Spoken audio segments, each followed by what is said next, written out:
Tonight at 6, the West Virginia Legislature ended its second special session of the year earlier this week. Lawmakers passed 37 bills, including the child care tax credit that was a major priority for Governor Jim Justice going into the special session. The bill aims to help families recoup money they put into child care. While this can help families save money on child care, Wood County Delegate and House Finance Committee Chair Vernon Criss acknowledges the tax credit doesn't address broader issues with the accessibility of child care in the state.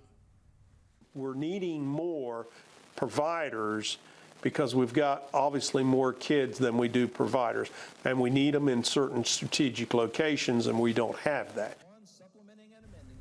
More bills related to child care were introduced during the special session but didn't end up passing both houses. Other pieces of legislation passed during the special session included 2% cut to state income tax and numerous appropriations to state agencies and projects, including the State Board of Education, Division of Corrections, and PEIA. The Greenbrier Hotel is on the auction block for the second time.